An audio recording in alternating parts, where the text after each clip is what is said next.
Kuasa hukum sudah mengantongi sedikitnya 4 nama. Siapa saja yang mau dilaporkan? Masa Refli Harun, ya kan? Nggak mungkin lah. Hei Pak Jokowi, ada kabar ijazahmu palsu. Kami membentuk angket. Tolong hadirkan ijazah yang aslinya. Itu pun saya tidak mengatakan ijazah palsu, saya mengatakan ijazah, ya kan? Kalau yang adiksi narkoba, psikotropika, kita masih belum mendapatkan data-data valid. Tapi kalau adiksi seks Udah pasti. Sudah pasti. Satu spekulasi yang saya bilang under table yang mengatakan bahwa wakil presiden ada terlibat drug. Itu kan isu publik. Menjadi calon wali kota maupun maju menjadi calon wakil presiden, yang bersangkutan tidak menggunakan ijazah SMA dari manapun. Objek seksualitas dia itu bukan hanya sekedar situs-situs loh, tapi orang loh. Ada 11 perempuan, tokoh artis maupun tokoh yang dia jadikan sebagai objek seksualitas dia loh. Ini mohon maaf, ini under table pembicaraan soal drug. Tapi kalau itu memang benar, ya nggak bisa. Itu perbuatan tercela. Seperti judi, mabuk-mabukan dan lain sebagainya. Nah, selama 6 bulan ke depan, saya yakin kalau itu dilakukan akan tegak diagnosis sebagai skizofrenia plus obsesif kompulsif. Gus Nur dijanjikan akan mendapatkan kebebasan dan dari jeratan hukum berkenaan dengan perkara ijazah palsu. Jokowi jika setuju dengan tawaran ini, tawaran yang diajukan kepada Gus Nur agar dirinya dibebaskan. Jadi Bro Rismon ya, ini ada berita di media ya, termasuk CNN Indonesia yang mengatakan bahwa kuasa hukum sudah mengantongi sedikitnya 4 nama untuk dilaporkan. Kita tidak tahu siapa saja yang mau dilaporkan. Tapi bayangan saya ya kan, iya. Masa Refli Harun, ya kan? Nggak mungkin lah. RS. Saya kan cuma memberitakan doang, ya kan? Dan mengulas. Itu pun saya tidak mengatakan ijazah palsu, saya mengatakan ijazah, ya kan? Nah, iya. Tetapi yang paling viral kan Anda. Iya. Kemudian Roy Suryo. Iya. Terakhir ini Rizal Fadila. Iya. Kemudian ya mungkin Dokter Tifa kan begitu. Tapi Egy Sujana mestinya ketua TPUA ya. Tapi kan Egy Sujana kemarin agak surut karena nggak muncul di UGM dan Solo ya. Sampai dengan hari ini kita tidak pernah tahu apakah dari kedua sekolah menengah atas itu yang bersangkutan mendapatkan ijazah. Karena ketika maju menjadi calon wali kota maupun maju menjadi calon wakil presiden, yang bersangkutan tidak menggunakan ijazah SMA dari manapun, tapi menggunakan surat keterangan yang diterbitkan oleh Dirjen Pendidikan Menengah yang menyatakan bahwa yang bersangkutan itu mengambil kursus di Australia, yaitu di Insert UTS. Padahal Insert UTS itu sama sekali bukan sekolah, sama sekali bukan lembaga yang bisa disetarakan dengan SMA. Tapi surat keterangan itu menyebutkan bahwa yang bersangkutan mendapatkan penyetaraan kelas 12 di Insert tersebut yang setara dengan SMK. Jadi ini kan juga perlu dilakukan sebuah investigasi administratif. Apakah benar bahwa UTS Insert itu katakanlah relevan disetarakan dengan SMA kelas 12? Dan apakah memang ada bukti bahwa yang bersangkutan benar-benar mengikuti kursus tersebut? Nah, sekarang pertanyaannya adalah ada satu spekulasi yang saya bilang under table yang mengatakan bahwa wakil presiden ada terlibat drug. Itu kan isu publik. Yang kedua adalah isu publik atau gosip? Itu harus dijelaskan. Gosip. Gosip, oke. Ya. Gosip kan belum tentu benar.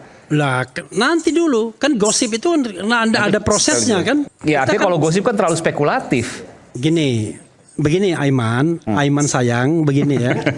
Yang namanya saya harus adil juga di sini. Saya jangan kemudian gosip muncul gitu kan. Begini, sesuatu hal itu nanti saya kasih prosedurnya. Oke. Kalau memang kita mau melakukan sebuah investigasi dan ini wajib untuk kita lakukan karena ini adalah bahaya bagi negara ini, maka saya mengusulkan kepada pimpinan DPD untuk kita bersama-sama bergerak untuk melakukan riset terhadap perilaku dari Fufu Fafa ini secara retrospektif, artinya kita bisa melakukan riset retrospektif, menelaah dari sejak tahun 2014. Kemudian kita juga bisa melakukan kohort prospektif, kurang lebih 6 bulan.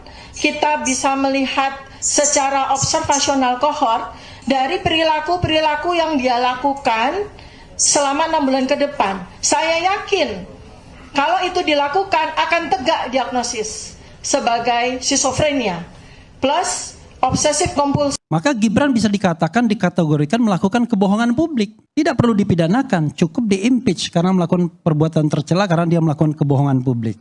Berdiskusi mengenai apakah Gibran ini pernah punya ijazah SMA atau tidak. Karena faktanya dia tidak pernah tamat SMA di Indonesia. Lalu pergi ke Singapura, pergi juga ke Australia. Maka bisa dilihat tuh dokumen yang dia serahkan itu apa. Awalnya kan kita percaya bahwa dia adalah S2 dari Sydney University. Tapi ternyata itu cuma setingkat SMK saja. Persiapan dan itu pun konon tidak selesai juga. Nah yang ketiga yang bisa juga membuat ini dipersoalkan, ini mohon maaf, ini under table pembicaraan soal drug. Tapi kalau itu memang benar, ya nggak bisa. Itu perbuatan tercela seperti judi, mabuk-mabukan dan lain sebagainya. Nah, secara jasmani mungkin dia nggak ada masalah. Tapi kalau dia dibawa pengaruh yang tadi yang saya katakan, kemudian juga kemampuan realnya tidak untuk vice president, bisa jadi kemudian ada kategori secara jasmani mampu, rohani barangkali tidak mampu. Makanya Fufafa, Aka Samsul, Aka Slamet ini orang addicted kan. Nah, kalau yang bagaimana dia menyerang, bagaimana dia menghina, mengolok-olok, itu berarti dia adalah perilaku obsesif kompulsif. Dia terobsesi itu dengan satu objek tersebut. Dia terobsesi untuk menghina. Kalau saya mau runut lagi, ini sepertinya nih orang ini perlu diregresi ya. Perlu diregresi itu untuk mengetahui jati diri dia sampai sedalam-dalamnya. Iya, perlu diregresi nih orang. Karena apa? Kalau saya lihat obsesinya itu menunjukkan sebuah anger. Marah sekali gitu. Nah, penuh kemarahan. Penuh dengan kemarahan. Seorang yang obsesif kompulsif, sedemikian obsesif kompulsifnya sehingga dia tidak mampu mengendalikan dirinya, kemudian dia mengalami adiksi gitu. Kalau yang adiksi narkoba, psikotropika kita masih belum mendapatkan data-data valid. Tapi kalau adiksi seks sudah pasti. Sudah pasti. A1 itu. A1 karena dia udah nggak bisa menahan dirinya loh. Katakanlah sampai objek seksualitas dia itu kecanduan ya gitu ya. Iya, dia objek seksualitas dia itu bukan hanya sekedar situs-situs loh, tapi orang loh. Ada gitu. 11 perempuan, tokoh artis maupun tokoh yang dia jadikan sebagai objek seksualitas dia loh. Alhamdulillah. Jadi saya berbagi mikrofon dan Bunda Kurnia nantinya. Tetapi yang paling penting adalah informasi yang ingin disampaikan. Nah, saya ingin kalau kemarin melalui live by phone Kang Rizal sudah menceritakan hal-hal yang perlu diceritakan, tapi barangkali dengan langsung seperti ini ya, ada gambar dan lain sebagainya, barangkali ada beberapa hal yang Kang Rizal mau sampaikan dan itu merupakan hasil. Gus Nur dijanjikan akan mendapatkan kebebasan dan dari jeratan hukum berkenaan dengan perkara ijazah palsu. Jokowi jika setuju dengan tawaran ini, tawaran yang diajukan kepada Gus Nur agar dirinya dibebaskan, kasus yang menimpa dirinya malah diungkap secara vulgar di pengadilan. Lantas seperti apa tawaran yang diberikan kepada Gus Nur yang membuatnya malah buka suara di Pengadilan Negeri Surakarta tersebut? Sebagaimana dilansir dari kanal YouTube Bloko Suto Channel pada unggahan video Jumat, Gus Nur ungkap dirinya mendapatkan tawaran supaya bebas. Tawaran yang diberikan kepada Gus Nur agar kasusnya rampung yaitu dirinya meminta maaf terkait ijazah palsu Jokowi. Gus Nur pun buka suara di Pengadilan Negeri Surakarta dan menyatakan tidak mau minta maaf.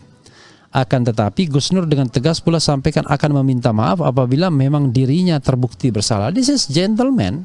Coba kita lihat misalnya pernyataan Jokowi terbaru yang mengatakan bahwa dia merasa dihina sehina-hinanya, ya kan, dan direndahkan serendah-rendahnya. Coba kita lihat videonya, coba lihat. Sudah. Jadi videonya itu dibilang, nah dalam kondisi seperti itu maka saya lihat, waduh, ini yang ngomong nih orang yang mau marah, bukan seorang bekas negarawan atau negarawan. dia mempersulit hal yang mudah, yaitu kalau memang ada kan tinggal tunjukkan saja, selesai, case close, dan itu sudah harus selesai sebenarnya pada masalah apa yang mendera siapa, Gus Nur dan Bambang Tri. Coba kita lihat. Maka tebakan saya begitu, kalau meleset ya namanya nebak ya kan. Tapi kata Iya, Bang. kata